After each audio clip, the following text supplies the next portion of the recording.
What's happened over the last day or so is one of the clearest signs yet that the global system is starting to feel real strain, and across diplomacy, financial markets, and global supply chains. The slow loss of trust in the global rules based order, a gradual weakening of the assumptions that have kept global cooperation and stability working for decades is happening. That became especially clear after President Trump's recent comments about Greenland, where he said the United States needs the territory for national security and suggested that Denmark isn't capable of protecting it from Russian and Chinese influence. Denmark responded quickly, making it clear that Greenland's status is a matter of sovereignty, followed by European leaders who stressed that alliance decisions are supposed to happen through consultation and agreed upon rules rather than force.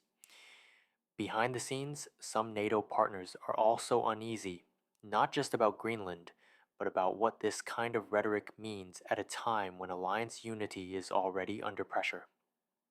While those diplomatic signals were moving through Europe, a new data from the global supply chain, as well as procurement groups, showed concerns that the supply chain disruption has now hit record highs, higher than during the pandemic, higher than the Suez Canal blockage, and earlier trade war periods.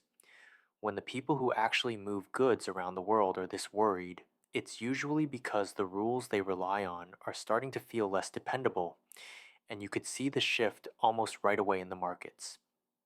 After the comments about Greenland and the new supply chain data came out, investors started moving their money into safer places like the US dollar and things like gold and other precious metals, and even with that, the stock market remained stable, a mix which shows that people are getting ready for more uncertainty, and this is usually how bigger changes begin. The adjustment begins happening quietly, before you can see it show up in earnings reports or economic data. For the everyday consumer, the effects show up gradually, and by the time people really notice, the underlying shifts would have already been in place for a while. That's why the Greenland situation should matter beyond the territory itself, because it shows how quickly assumptions inside alliances can be tested, and how sensitive the global system has become to signals of unpredictability. For Europe, Greenland isn't just about geography, it represents sovereignty inside an alliance which is supposed to be built on mutual respect and consultation. And when that framework feels strained, even at the level of rhetoric, it raises questions about how decisions would be made during a real crisis. For the United States, this moment carries an extra weight because the country sits at the center of global finance, trade, and security networks. What Washington says and does tends to travel farther and faster than signals from almost anywhere else in the world. So when US policy feels unpredictable, the ripple effects multiply. Any rhetoric coming out of Washington forces allies and markets to rethink how it engages with the US. Historically, global systems don't fall apart overnight, they slowly fragment, and over time, the system becomes less able to absorb any external shocks. The record high concern we're seeing from supply chain leaders right now should encourage households to prepare for any unexpected shock that may affect the global supply chain.